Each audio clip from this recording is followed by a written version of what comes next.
Hey, this week's episode is brought to you by True Niagen and can be found on drdrew.com. Click on the banner to see how you can get this amazing product today. Also, Bergamet Sport is something we can all approve of. 10% off on drdrew.com. Check it out. The Swole Patrol is the Swole Patrol, the best podcast about health and fitness. Vinnie Tortorich is back today. He's filling in for Dr. Drew, talking to teens who are having anal and not taking care of their kids. And our guest is Steve Zim, and he is super buff and he trains celebrities and Olympians, so he knows what he's talking about. Oh yeah. Thank you. I'm on fire. It's really my only talent in life is making up But it's a songs on the good fly. talent. That's the crazy part. And by the way, before we go on, Yes, Vinny. is it just me or does Susan Pinsky sound a little bit like Suzanne Plachette right now? I'm getting a little turned on all of a sudden over Yeah, here. I've got that sexy. She has laryngitis, and she says, I'm going to make sure I don't talk on the podcast today. And then she's talking. And I thought to myself, no, please. Okay. For the sake of our male listeners and our lesbian listeners, talk all you want because it's very hot. Okay, darling. Our guest today, well, first I have to say, filling in for Dr. Drew, and it's very, very nice of him to do so, driving all the way out here to the palatial Pinsky estate in Pasadena, is Vinnie Tortorich.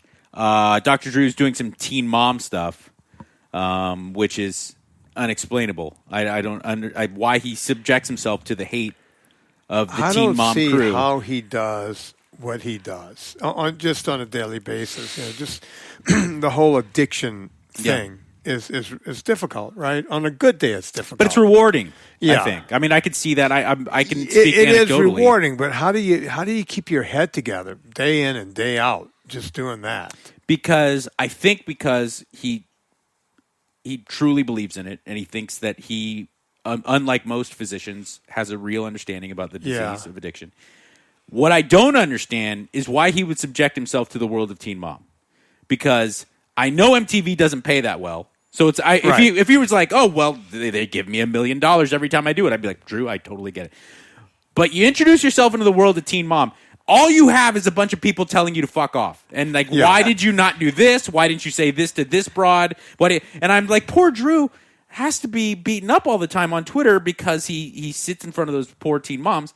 And then another bunch of ladies who don't deserve all the hate that they get. They're just, like another million other chicks who had babies in their teenage years. And it's like the last thing they need is a bunch of other people piling on, but they get it. Anyway. It's true. So Drew's doing his teen mom stuff.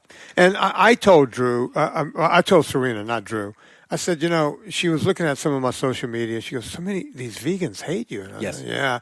And I said, here's what you do. Whenever you see bad stuff written about me, just go over to Drew's profile. That's true. And then you'll feel better about yourself. And I don't know how, because most people who actually do know me are mean to me and hate me. But people are really nice to me online. I have a delightful following. Me too, for the most part. I don't understand how I escaped. Because you do that thing. You're a likable guy. Well, thank you. But so are you. Drew's not. Yeah, but I tell people to eat meat. So when you tell someone to eat meat, you're going to have PETA coming after you on a daily basis. Yes. Yeah. Enough about hate. Let's talk about nice stuff. And let me tell you, something that's very nice, something that's very sweet, is a man who trains at a Tighter U. He doesn't train there. He owns the place.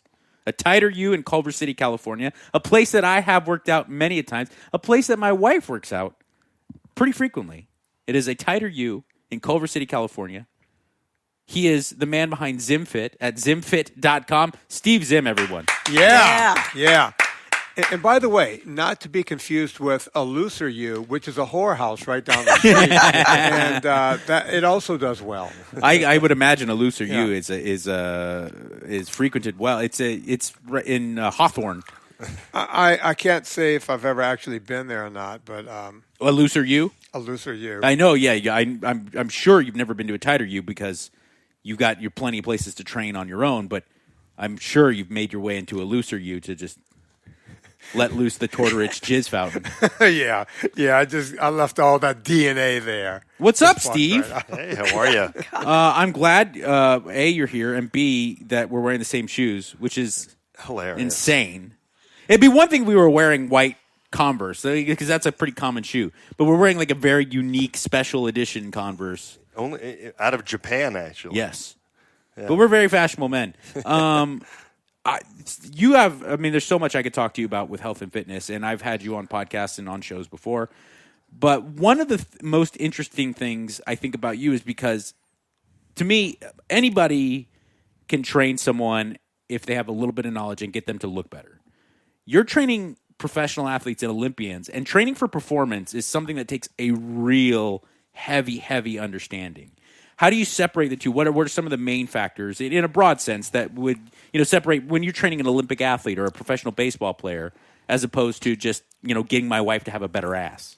Well, it is a big difference because when you're training a Olympic athlete, it's all about performance. Right. It doesn't matter if, like, for example, a lot of people don't realize, like a baseball player, I can get these guys down to 4% body fat. That's not going to be any good for them during a game because over the course of 9 innings, they need to draw from something. Yeah. And when they're that low in body fat, their body won't perform as well. You need a certain amount. So, but when you're getting ready for a superhero role in a movie, it doesn't matter if you can do something 20 times or 10 times. You just need to look good for that minute. Or your libido's in the tank, or that you feel like shit. It doesn't matter. Just that be doesn't lean matter. and look awesome. Yeah, so it's two different things. And the exercises are different, and the goals are different. There are things that I do with athletes. People come, oh, I'm not going to do that. I go, no, you're not going to do that because you're not playing a sport. You're not, that's not what we're looking for. We're just looking to get you healthier, or we're looking to get you better, looking for whatever you're going for. Yeah. So there's a big difference in terms of, like, for example, I just trained Adam Rippon for the Olympics. Right. And during our training, at the beginning for the Olympic trials, he comes in and he was not nearly as strong as he needed to be to make the rotations tight. So his rotations were good, but not good enough to make the Olympic team. And for those that are not familiar, a figure skater, right? Yeah. Figure skater. That's a wildly athletic endeavor. I mean, it's easy to poke fun because of the outfits and stuff, but that's an incredibly demanding sport. You go and do the long program, which is 4.5 minutes long. It's basically climbing a mountain at full speed for 4.5 minutes. Right, it's a sprint. It's sprint all the way up. And you have to then maintain a straight line, not go right, not go left. There's so much that gets involved, and your heart rate's through the roof, and you have to maintain your core strength the entire time, but also use different limbs. Like there's the jumping leg, there's the landing leg. And what people don't realize when I do all their measurements, I look at their right leg, let's say that's their jumping leg, it's 2-3 inches bigger than their landing leg.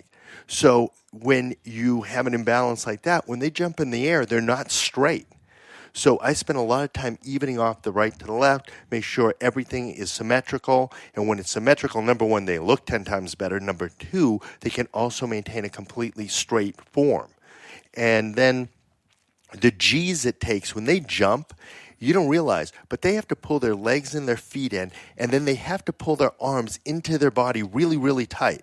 And when you're spinning at such a high rate of speed, to pull in and hold like that is incredibly hard to do and not drop out. And that's why a lot of times you'll see them fall out of a jump is they couldn't pull in quick enough. Their arms couldn't pull in and hold it. So these are all the little things, and they have to stay lean. So when you're looking at a figure skater versus a football player, these guys have to stay incredibly lean. So we got to keep them lean and strong. So there's all these different techniques that I use. And are we looking to do something for 4 minutes, for 20 minutes? You got to look like a tennis player. What are they doing? And so what I do is I look at a sport and I figure even out the difference between a pitcher and a field player. Oh, yeah. Like just within the same sport. It's good. Starter and reliever. Yeah. How many innings are they going? What are we looking to do? And timing's everything. When we have boxers come in, how many rounds is the fight? How many minutes do we have to get them ready for? And so I always try to go, like for a figure skater, the 4.5 minute long program, I get them ready for 5 minutes, 30 seconds longer, so that 4.5 minutes, they don't look like they're about to die. Right. And so I plan an extra 30 seconds. With a fighter, I plan for 13 rounds. With a football player, how many seconds is he on the field? With a baseball player, how many seconds is the play? Like if you hit an inside the park homer, it shouldn't take you more than 15 seconds to get around the bases. So we plan on short moves. That's the longest you're going to see anybody run is 15 seconds. So everything's 90 feet or 180 feet. That's it. So everything sprints. There's no reason not to do sprints. A baseball player, like abs, they all come in and they want to do crunches, straight up crunches. Nothing in baseball is straight up. It's all rotational. It's all rotational. It's a waste of a movement for them. Everything's right, left, right. So, you got to figure out, are they a lefty or the righty? Are they a switch hitter? And then you got to make sure, once again, the right side's balanced with the left side. A lot of times these guys come in with chronic back problems. They don't have chronic back problems. They have chronic imbalance problems. Vinny has that same problem just from dick meat. It's rough because I can't get my ass big enough to keep up with my cock. The imbalance from that thick Italian puzzo. I need to keep that pile driving ass going. Yep. Just keep it going in the right direction. 1,000 kettlebell swings a day just to be able to balance out the dick. Just to wake up, just to get out of bed. You understand, Zim? Steve, I have a question. You and I was reading your resume that Susan Pinsky just took away from me, but sorry. Basically you could literally take your resume, take Steve Zim out, put my name in. It's the same resume. You've written books.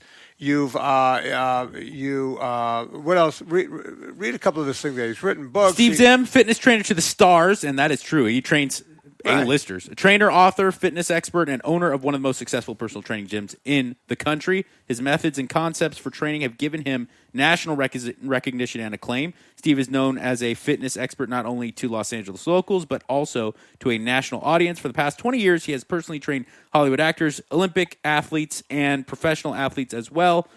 Thousands of satisfied customers, myself and Bianca Kylik. And by the way, when I read that right before he came in, I went, "Oh my! It looks like you changed a few years here. I've never owned a gym, never wanted to, but everything else looks the same." And I said this thing I always say. I go, and Steve, I know this has happened to you in LA. People have walked up to you and said, "Oh, you're a trainer?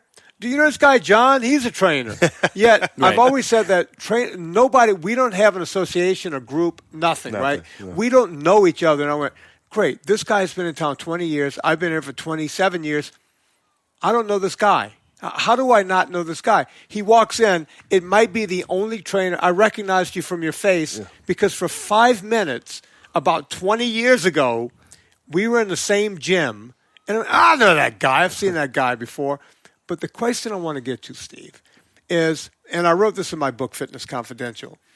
I said trainers are like astronauts. Early on in the astronaut program, you just have to get any kind of nut job to get on top of a can of explosives, and we shot them into outer space. They didn't have to do anything. We shot them up there. They came back down. Now, astronauts have to go up there. We have to meet with the Russians in space. We have to do all this stuff. We have to fix the PR. You have to be an engineer. You have to do everything. The same thing with trainers, right? 25 years ago when you first started, you just had to teach someone how to be lean. Now you have athletes, you have skaters.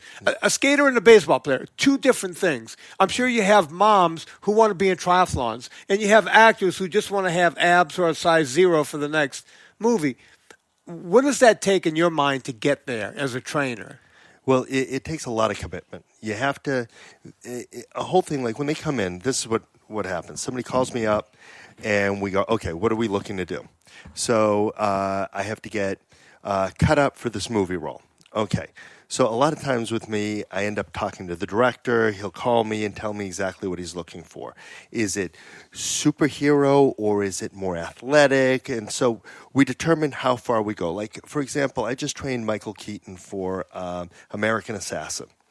And he's in his 60s, and the idea was to get him in shape so he looks like the captain, but a veteran. Right. He runs things. And there was a young kid there. Wildly, it's not to interrupt, but wildly different than training guy who's an active assassin in his 30s. Right. Or someone who comes in who's already, that's a whole different nut to crack as well. I mean, when you have someone who's already actively so muscular. Well, there's different things. I mean, Michael Keaton, that was a really interesting thing because when we started, he didn't realize how muscular he was starting to get. Right. And so we had to then make sure he wasn't getting more ripped than the 20-year-old guy. Yeah. Which is a really interesting thing because we had to tone it down a little bit. And so he had to look muscular, like he could take him but not be the young guy. Right. Which we could have pushed it, and then the movie would have been imbalanced. So you have to take it to a certain level and then hold. And, by the way, something that we're starting to see in film where there is realism. In the 80s, Rambo is supposed to be living in the jungle by himself for like 20 years since Vietnam. Right. And he's jacked and tan, veins in his neck. It's impossible. Okay, Schwarzenegger in Commando. I watched Commando the other day. He's like, I'm retired. I live here in the woods by myself. I'm a man I'm a lumberjack. Shredded. 4% body fat, 240 pounds. But, you're starting to see this realism where, like a guy like Michael Keaton, he looks like a guy who stays in shape for a 60-year-old who used to be in the military. Yeah. But how much of that is, and Vinny, I'd love to get your take on this as well. I'm sure it's very easy to get someone who's committed and someone as disciplined as Michael Keaton to be as talented and to have a career that he has. He obviously understands hard work. To get him to train is one thing. How much of that is diet? And how much do you oversee that? Well, I oversee the diet a lot. But I look at it this way. Weight training's number one. Nutrition is number two, right behind it, right underneath it. And cardio's down here at the bottom, number three. I think of cardio as like a turbo boost for burning calories. We need it, but if you base your workouts on the cardio, you're going to crash. Yeah. Because what happens is you can come down and you can lose weight and you can look good for a few minutes, but then you're going to put the weight back on because what happens a lot of times when you base your workouts on cardio like you do, like you see all these makeover shows, they base it on tons of cardio. They're losing a lot of muscle. Muscle is your engine for burning calories. Muscle is the number one most important thing. The more muscle somebody has, the more calories it costs to keep that maintained. Just to exist. Yeah. Just to exist. So the idea is lean muscle, not big. You don't have to look huge, but you want to put more muscle fiber into the same area. If you have an area with 10 muscle fibers, we want 50 muscle fibers in the same. So you don't have to be huge, but the whole thing is you want to feed the muscle, burn the fat. So when it comes to working out, we build the muscle. Then we want to make sure we're feeding it, but we do not want to feed the fat. So a big thing, no sugar. Anybody that tells you, a little here, a little there, it really isn't a little. It spikes your insulin. No, Vinny just got a boner. Yeah. And so you really want to keep your sugar and your carbs in check. Yeah. And, it's really important that we don't overeat, number one. And number two, you don't want to eat all day long. People are eating, they're always eating this and eating that and eating this. Have your meals, call it a day. Don't and drink a lot of water. And then your cardio. Your cardio, you shouldn't be doing 2 hours of cardio. If you're doing, depending on how lean you want to get, 30 minutes, 45 minutes tops. And I don't believe in just going out for a straight jog. I like intermittent jogging where you walk, run. Every minute you're sprinting. A little interval action. Interval action the whole time because you want your heart rate to go up and then drop, go up and drop.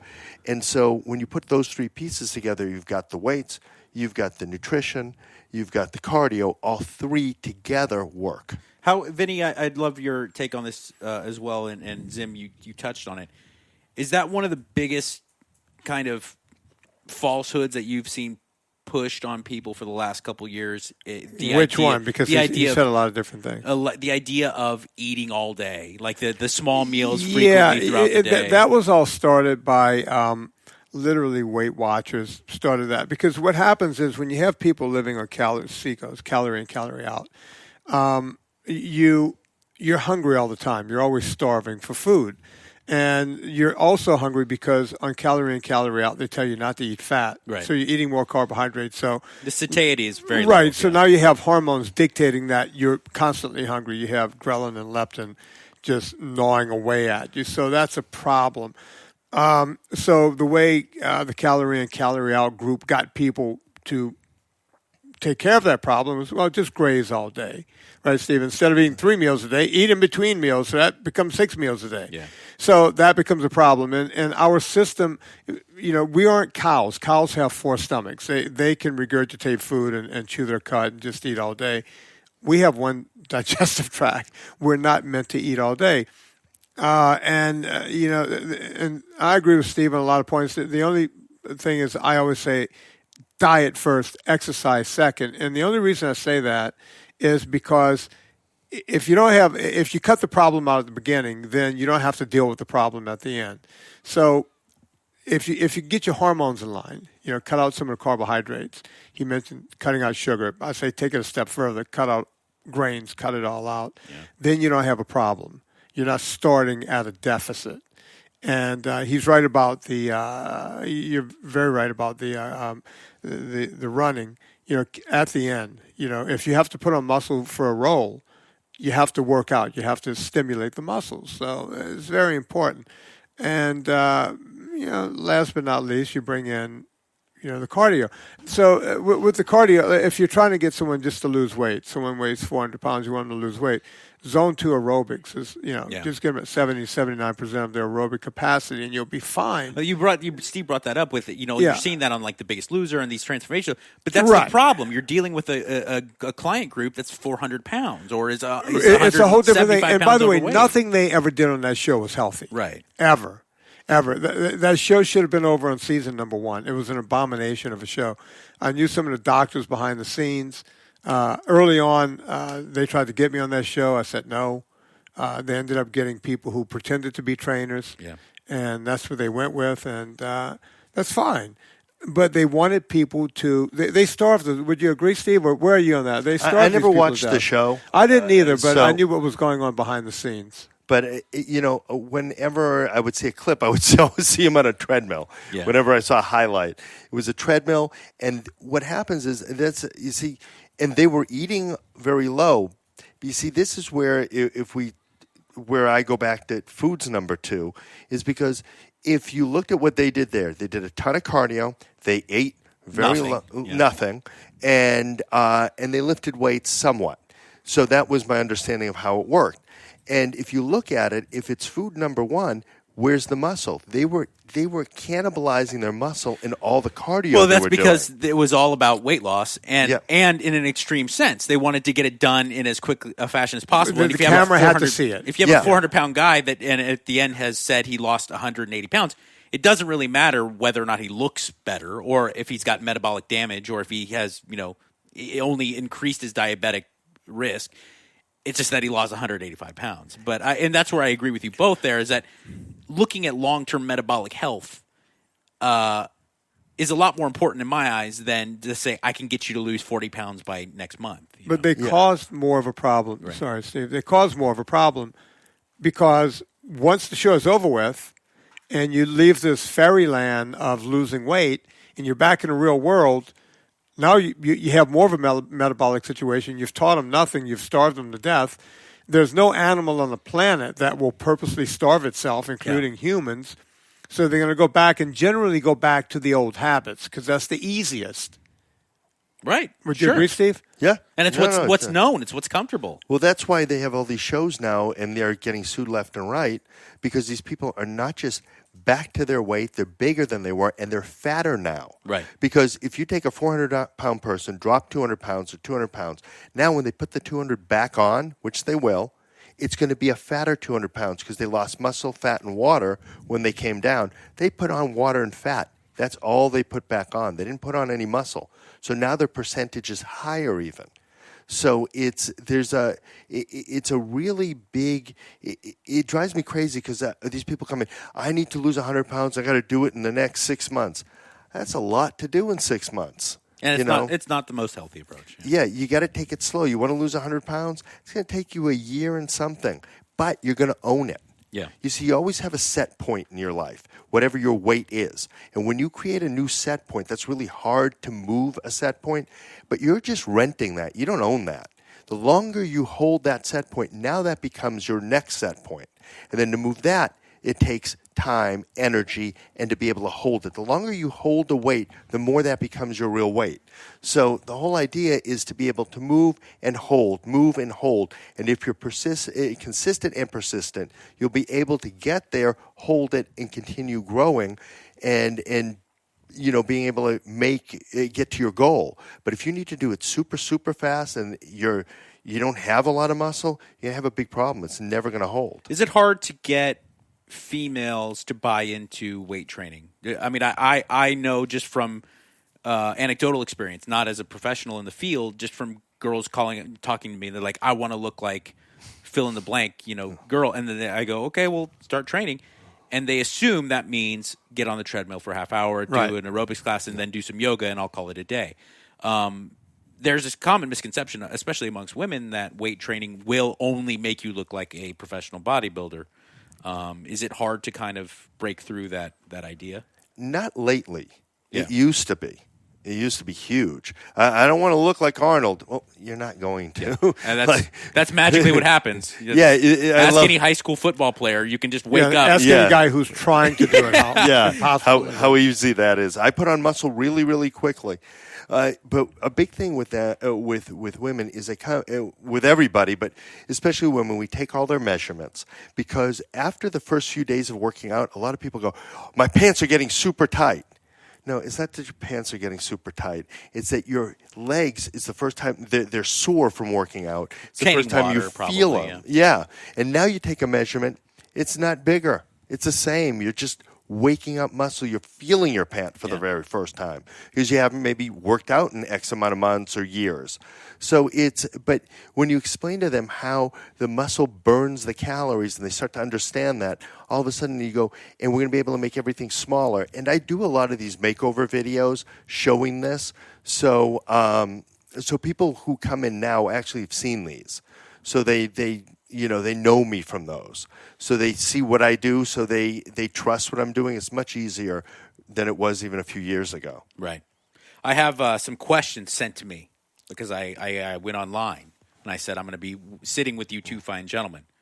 And does anybody have any questions? I actually got a lot of good ones. And I'm going to throw them out here. This is from Bob Yar on my Instagram here. Good stuff, Bob Yar. Do you guys have any advice for a guy in the late 30s getting back into training after doing nothing for 10 years? Now, that's a good question as opposed to the guy who's trying to relatively stay active. You get that all the time. Here's the deal. I tell people when you get back into it, start slow, and the first thing you should do is slow down a bit. Because everyone has that view that when I was in high school, I was in a wrestling team, and I did this and I did that. You're not that guy. In your head, you're still that guy, but you're not that guy anymore.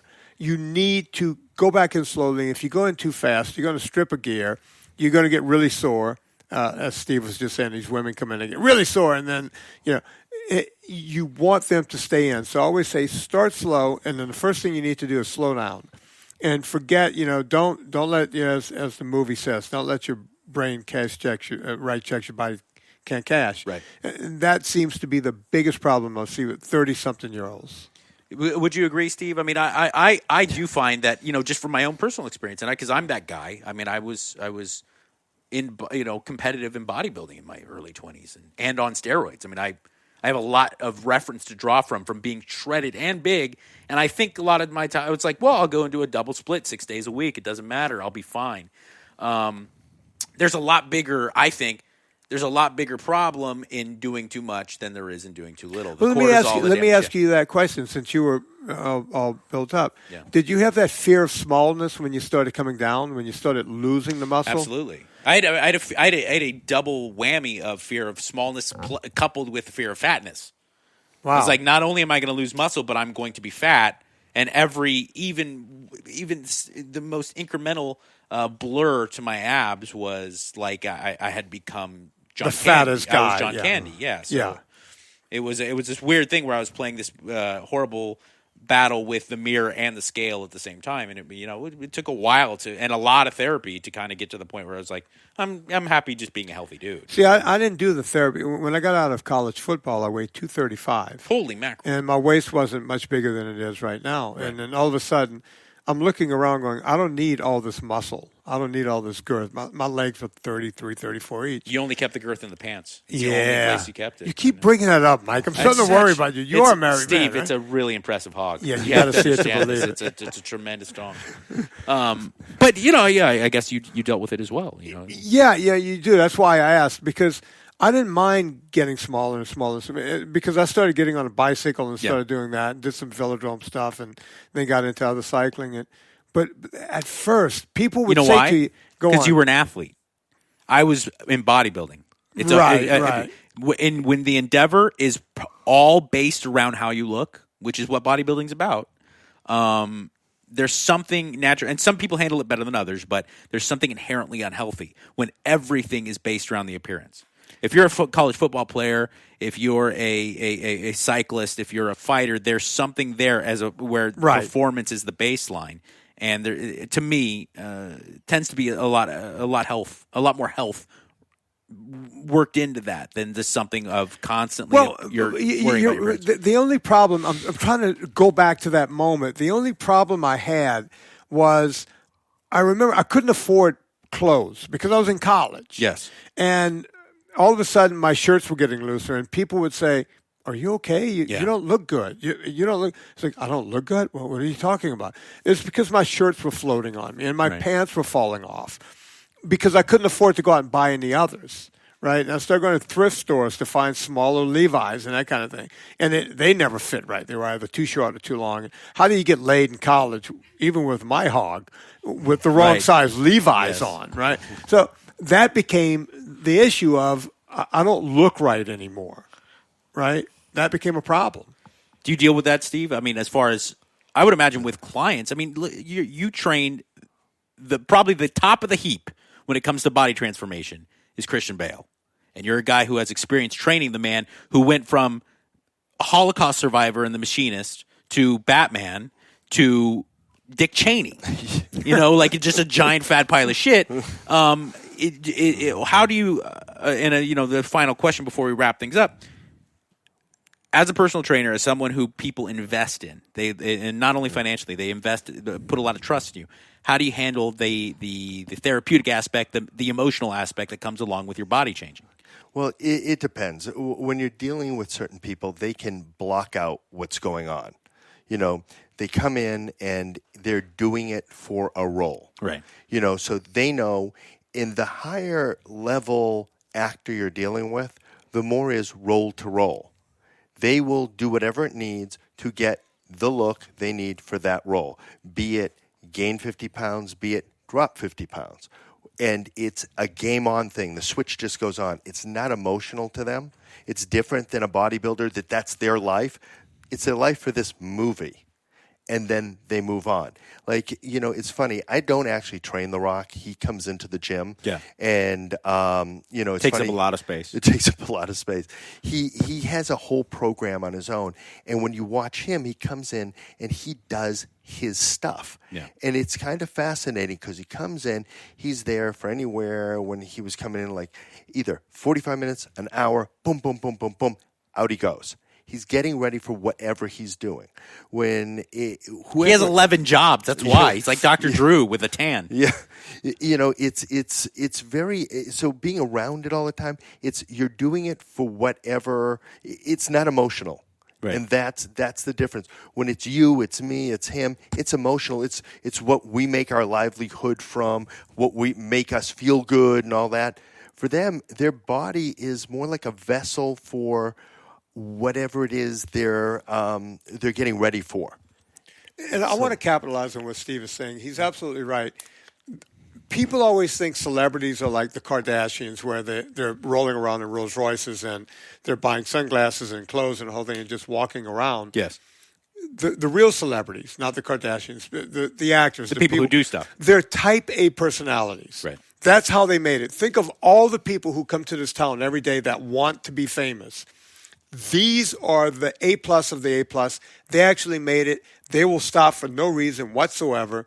And you tell them to gain 20 pounds, they'll gain 20 pounds. You tell them to get fat for a roll, they will get fat for a They don't even think about it. They just do it, Right. and it's Exactly. done.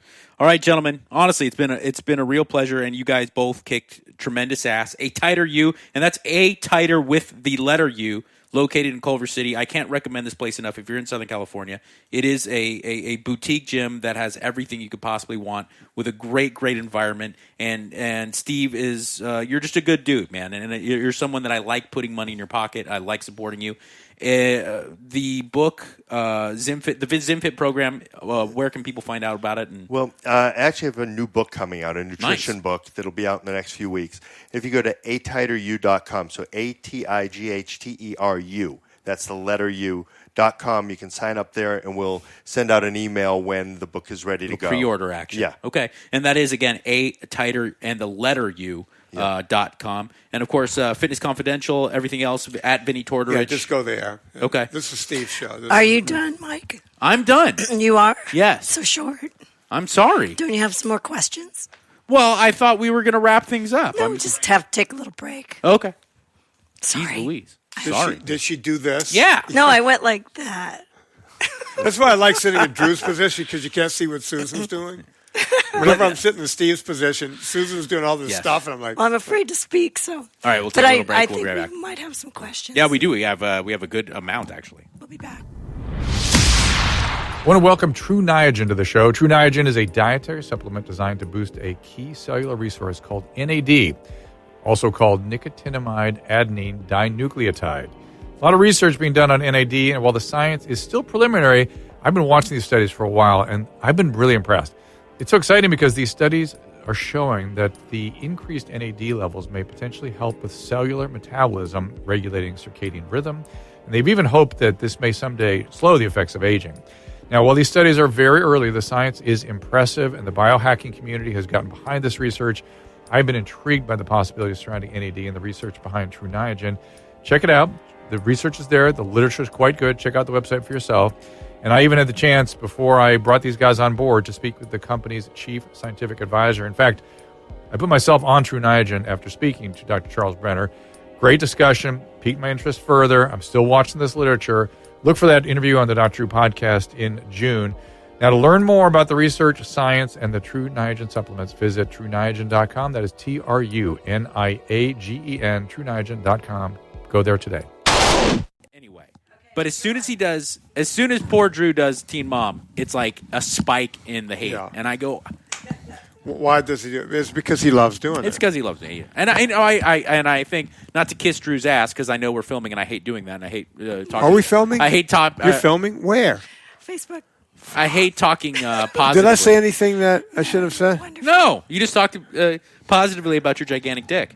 And it's tiny. It's a micro. What is it? Micro phallus. Hey, yes. enough It's with Hollywood. the jokes. We're building up a brand for you. There's someone in the room with an actual micro penis, and I don't appreciate you. Are you really? Is that why you put all the muscle on and all I have that? a very small penis. Come on. I do. Pull it out. We got Let's to see have a it. contest. No, Mike, please don't pull it out. On Facebook. One man who doesn't have to worry about penis size, he's left a trail of corpses all through Boston at his time at Boston College, is Steve Zim. Vinnie Tortorich here, Steve Zim here. I was initially saying goodbye to everybody, but it turns out we have a little bit more time, which is fantastic because we got questions. And I was a little bit wary of doing this, of going on Instagram and saying, hey, does anybody have any questions? Because I thought I'd get a bunch of shitty ones. But I got some good ones. I really did. And here's another one. Let's go to, where's Morrow?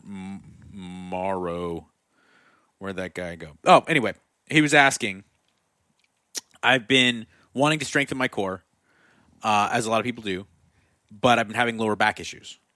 What can both of you guys recommend? Because I think that's a good question. I think, I'm in pretty damn good shape, and sometimes I deal with traditional kind of ab and lower back exercises, giving me a little bit of a pinch in my lumbar area. So, what are your guys' recommendations as far as strengthening and? Want to go first, Steve? No, up to you. I'll go. PNF, Proprioceptive Neuromuscular Facilitation. If you have a bad lower back, you need to get that loose before you can move your body forward. Okay. Right. So You could do that by doing easy things, just bending over at the waist, just getting your muscles, just engaging your I hate saying engaging your core. I sound like an aerobics No, it teacher. sounds so cheesy. I agree. Right, but just whenever you flex any muscle, so in other words, whenever, I'll do it for the camera. So whenever you flex a bicep, right, the bicep has to shorten, which means the tricep has to extend, right? Okay. Proprioceptive neuromuscular facilitation. We do it all throughout our body. So always warm up. It's all about the warm up, just move the core. Even if you just sit there and do almost like a Kegel movement on your rectus abdominis, by definition, your brain sends a message to start loosening the muscles in the back. Now, if he has some kind of compressed disc or whatever, we don't know what this guy has, right? So that could be another whole problem where, then none of this applies if that's the problem. Right, but if it's just a tight back and you have a problem with that, you just have to get the front moving to get the back to loosen, and you just work it like that every time. Don't think you're ever cured. If you have a problem, it's going to always be there. You always have to warm up to get to it. Gotcha. Yeah, what I find a lot of times is guys and girls will do sit-ups where they're laying on their back, feet are flat, and they try to sit up. They're doing like that old 1970s sit-up. Right. Yeah. And what they don't realize, if they happen to have a booty, their back is going to get involved. Their lower back is very tired. Their butt goes down, and it puts a lot of pressure in the lower back. So you got to make sure that if you're finding that your lower back hurts, put your feet up and keep your back flat, and then breathe out and pull the abdominal muscles in before you actually do a crunch. Too many people start moving, they hold their breath. If you hold your breath, it goes in two places, out, forward, so you're pushing your abs out, and you feel the pressure in your back. So you got to make sure you're breathing correctly. And for me, not just for looks, but also for doing a sit-up correctly, always I breathe out first, I pull my abdominal wall in, and then I do my movement. So that meaning, just to give like a visual, pulling the belly button towards the back of the spine. Yes. Okay. And breathe out, and then do your movement. Then breathe in on the return. So this way, we're locking the abs in, we're shortening them, we're locking everything up, and then we're doing the move. Because if you're holding your breath or anything like that, then you are susceptible to pain in your back, and then you end up strengthening your hip flexors more so than you're actually getting. And I think, Steve, that's exactly right, and I'm sure he will agree. Whenever you start getting tired and you're getting ready to do the one where you kind of flip yourself up, where you go and do that kind of movement, you're done. You're done on that rep. That's when you're going to start causing more torque on your back, and you're done. I would like to add and get your guys' feel on this, though. I think so often, in an attempt to get six-pack abs, people they constantly do high-volume training of the abdominals. Speaking of Stallone, they watch Rocky 1, and the guy's hanging upside down from rafters. Completely ignoring the When was the last time, erectors. Steve, you had someone hang upside down from a rafter in your gym to get the ab workout in? Right. It just doesn't work that way. It looks great. It looks great. Cool. Yeah. But also they completely ignore the erectors, and I think for longevity, for health, and for balancing that, it can be really beneficial to train the lower back. Yeah. So I'll throw that out there. Here's another good question, and this comes from I'm not kidding.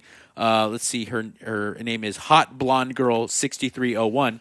Is sex good at burning calories, and would you like to burn some? You want to go first, Steve?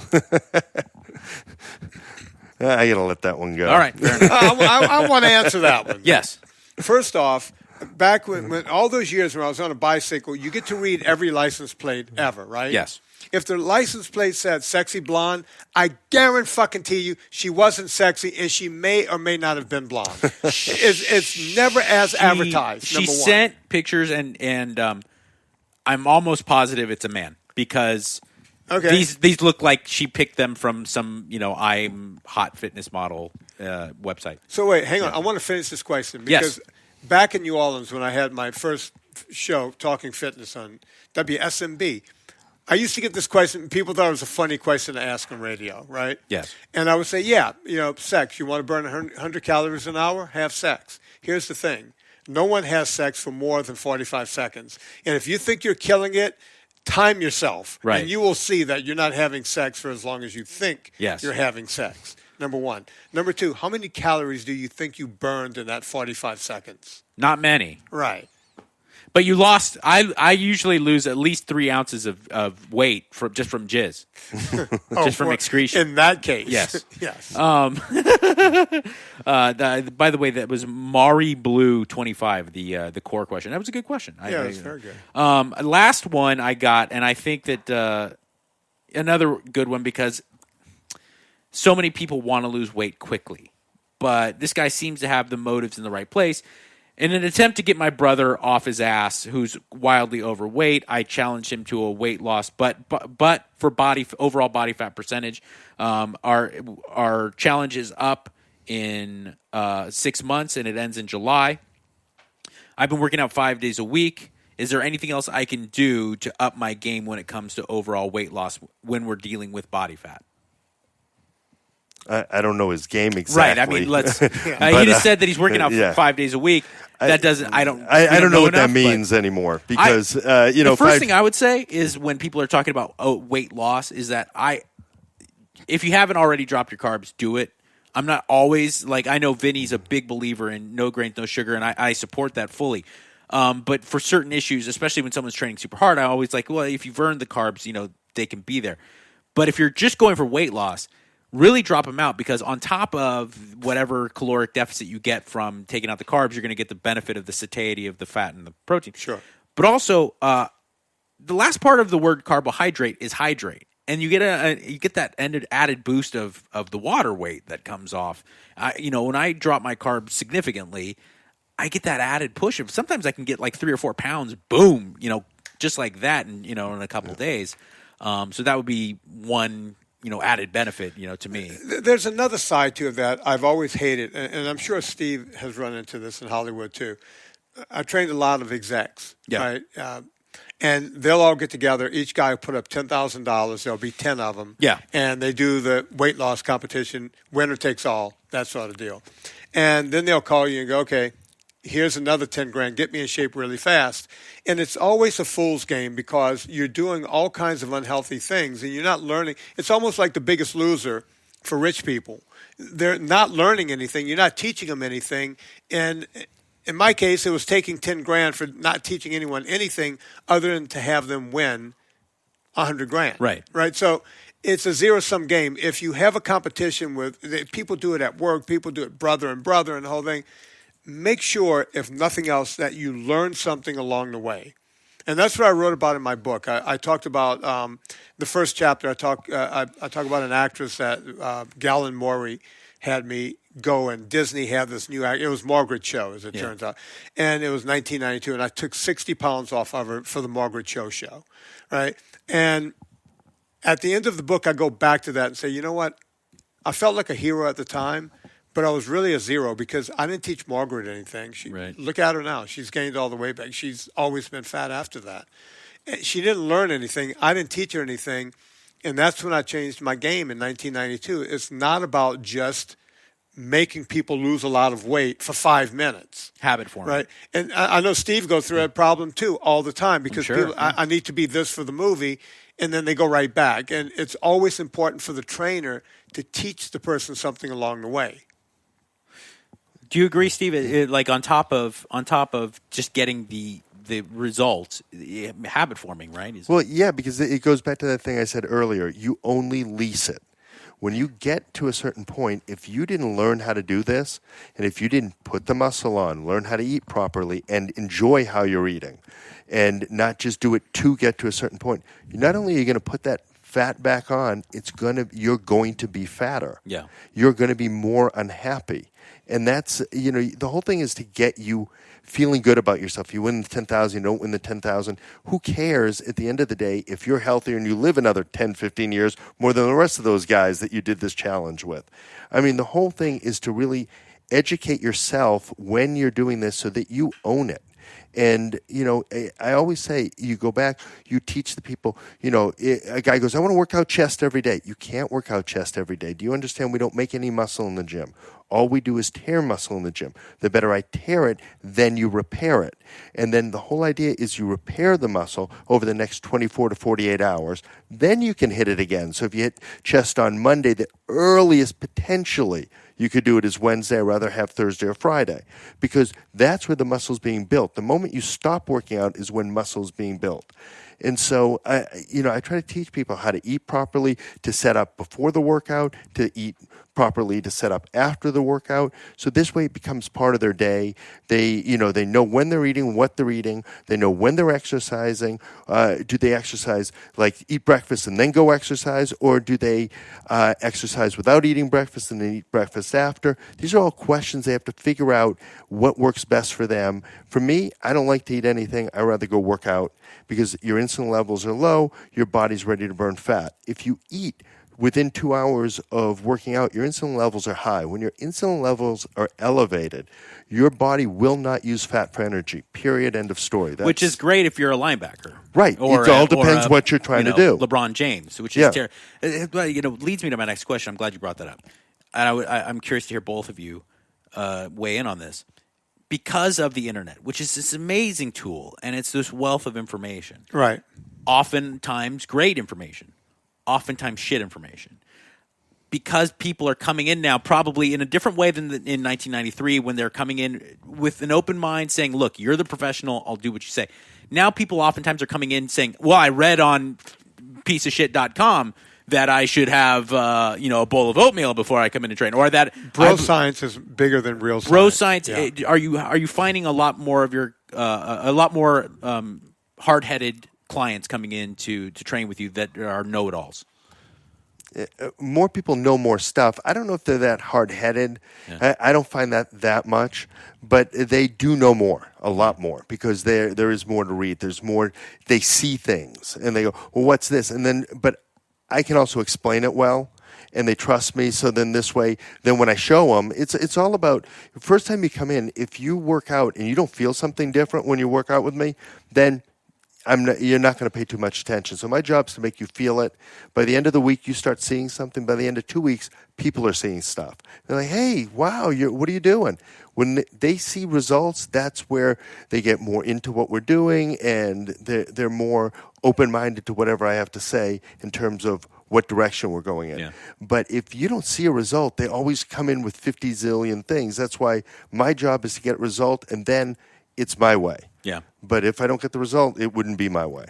Vinny, you think it's the bro science causing the problem? Yeah, it is. Everything gets conflated. And now we're learning more and more that even the scientific studies that we've followed for years, they allowed the abstracts of those things to come out the way they wanted them to come out. And all of that is online. Everything is online. And you could go down any rabbit hole you want to go down, and you can make something look the way you want it to look. If you said, okay, Vinny, we're going to put you on a podium right here, and we want you to argue pro-veganism, I can do a better pro-vegan argument than a vegan, because I've been looking at that for 37 years. There's studies to support any narrative. I can, and then you say, okay, now we want you to switch over and pro-animal, consuming animals. Right. And I can give you just as convincing an argument about that, right? But then there's a universal truth. And that's all I'm ever interested in, is finding that universal truth. And that's a moving target. I'm sure Steve can tell you that that's not as well stated as it should be. Right. But science and big food and government, and I hate to sound like a conspiracy theorist, and we're getting ready to do a movie. We just got funded to do the movie about that. A documentary. A documentary. Yeah, that movie is going ahead, and we're going to put all of this information out there and let the consumer decide what they want to do.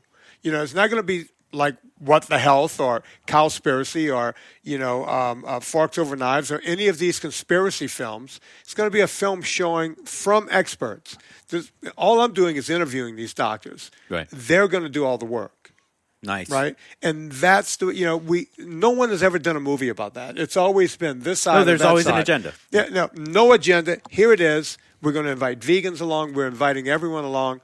Let's hear it. Let's see where we are. And let's see where the chips may fall. And the funding's there? It happened? We're over. Yeah, we still have 4 days left for funding, and we hit 100% 2 days ago. Nice. On Friday. Thanks. Awesome. Very nice. And we're at 115% of our thing now, or something like that. That's fantastic. Yeah, so it's a go. And Drew is going to be in the movie. Yeah. Unlike Adam Carolla, I will have Drew in my movie. You're a good man. Yeah. And Adam's a jerk, okay? Adam, I love you, buddy.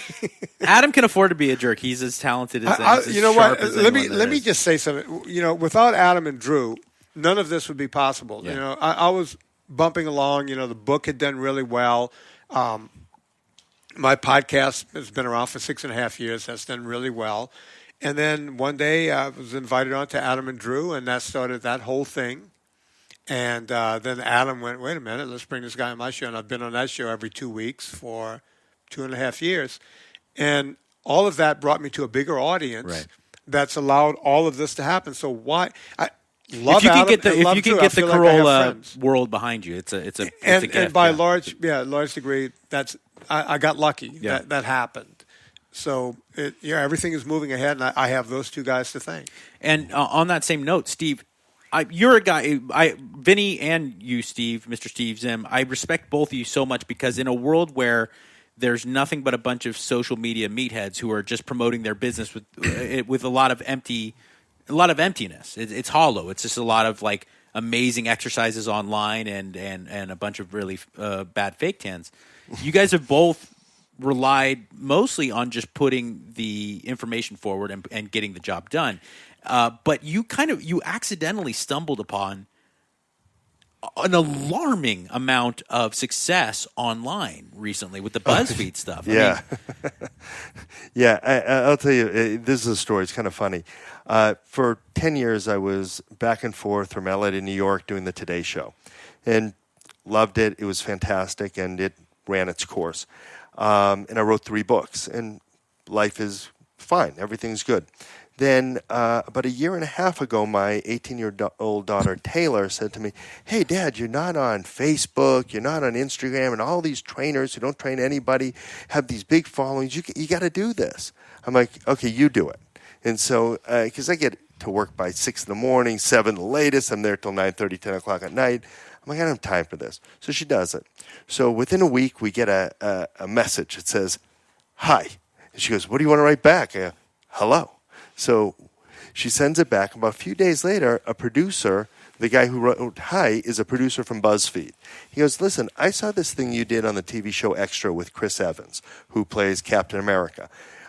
We saw you get him in shape and got him all ripped up. Oh, what a beautiful man. You see? So you got him ripped up, and they followed it over a 4-week period. He goes, I was really impressed by that. Do you think you could take 2 regular people and do the same thing? I go, absolutely. So these 2 producers came in, a guy and a girl, and over 4 weeks we did the makeover. And it went up on YouTube. It's called We Trained Like Superheroes for 30 Days. Anyway, it was the fastest video in BuzzFeed's history that they produced to get to 10 million views. Wow. It was #1 trending on YouTube for several days, and now it's hit, I think, 20 million views. That's wow. unfucking believable. Yeah, that's crazy, right? That's unfucking believable. By the way, you know, it's exactly what I always say. You look at Steve, you don't look at that and go, okay, he's the guy that should be doing that. Because after I wrote my book, William Morris said, we love you, man. We know who you are. You've been training our clients for years, but you don't exist on Google. Like you Googled me, it did not exist. Right? And they said, you need to go figure out how to become famous on the internet. So I went home that night and Googled how to become famous on the internet. And I pulled up 2 things. I pulled up a girl named Jenna Marbles, who was sitting on the edge of a bed in a bikini crying because she didn't get to go to spring break. And I went, okay, I don't have a bikini, so that's never going to work. And then a badge. Yeah, but I just thought you needed a bikini. Yeah. Okay. And then I pulled up another one it showed a squirrel that looked like someone had duct tape to a set of water skis, and the squirrel was water skiing. Yeah. And I went, okay, I have duct tape, but I don't have a squirrel. Yeah. So the next day, I was talking to my nephew in Louisiana, a young kid, and I said, you have any idea how you become famous on the internet? And he goes, yeah, do a podcast. And I said, what was that called again? He goes, idiot, you used to do a radio show in New Orleans back in the 80s. And he goes, I was very young, but I do remember everyone talked about your radio show. I said, yeah, but what does that have to do with, what's this thing called again? A pod thing? He goes, a podcast. I said, what's that? He said, it's a radio show on the internet. And from the time I heard the word podcast till the time I started a podcast was 5 days. And it was actually with a friend of Dr. Drew's. It was Anna Vocino. Oh, yeah. Yeah, who Drew loves. I think Anna's been on your show, right, Susan? Yes. Yeah. And I called, she was the only person I knew with a microphone. I said, Anna, you ever hear of a podcast? She goes, yeah, I know what it is. I said, can I do one? I thought you just did one. Yeah. I didn't know you had to keep forever, like a documentary. I didn't know what it was. I didn't know. But it's the same thing when your daughter said, someone said hi, and you said, say hello. And I started chuckling inside when he said that because I'm going, we're two older dudes going, how do we do this again? Yeah. What is this? Yeah, it's crazy, right? I fucked Ray J. That's how I got famous on the internet. It was incredible. But in the mouth, right? You didn't, yeah. No, I did. Yeah, and he was like, with your micro penis. Well, yeah. He had that kind of problem. But I got a strong grip from all the years of Muay Thai, and I fucking just got the plum behind his head and drove it in. Oh, fuck. Gentlemen, honestly, at ZimFit.com, or excuse me, at a tighter you. Let me start all over. A tighter you with the letter U.com at ZimFit. No, forget ZimFit. Don't fuck it? Yeah, fuck that. it. Okay.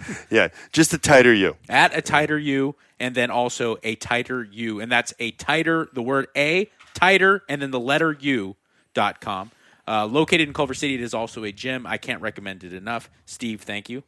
Vinny, go ahead. Fat, a documentary. We're going to see it. Fat, a documentary is coming out. Thank you. That's going to happen. And that's my only plug. This is about Steve. Yeah, but also at Vinnie Tortorich. At VinnieTortorich.com. Go check it out. Yeah. If you get tired of Steve's at a tighter you, go to VinnieTortorich.com. Yeah. And also you go there and can see a lot of funny battles, word battles with people who. Yeah, it seems to. And if you get tired of that, Dr. Drew is being argued with online all evening, all day. Evening. Yeah. Yes, all day. Yeah. It's fantastic. Gentlemen, it's been a real pleasure, and I appreciate it. And that is another riveting installment of the Swole Patrol. Thank you sincerely for making this show a success, and it's all because of you, the followers and the listeners. Please tell a friend. Let them know that it's the best place to find health and fitness information with a nice little peppering of entertainment. Hey, everybody, it is the Swole Patrol podcast. You can find me on Twitter at Mike Catherwood, and Dr. Drew is at Dr. Drew, of course. Join the email list today. Send your questions, drdrew.com/contact, and put Swole at the top of the email so we can get your comments. And this will get you a weekly email reminder with a link to this show and all the great shows that Dr. Drew and I do, and all the shows that Dr. Drew does by himself, and, of course, with Adam Carolla, the great Ace Man. Please tell a friend and subscribe on iTunes. Don't forget to rate us 5 stars. And on Podbean or Google Play. All 3 help us out.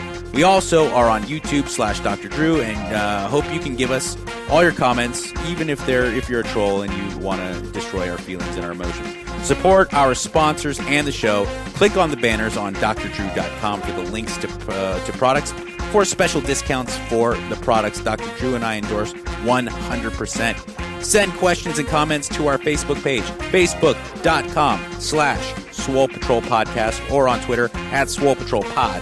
Also browse drdrew.com for the This Life podcast that I co-host on occasion, and all the other shows available like Adam and Dr. Drew and the This Life podcast.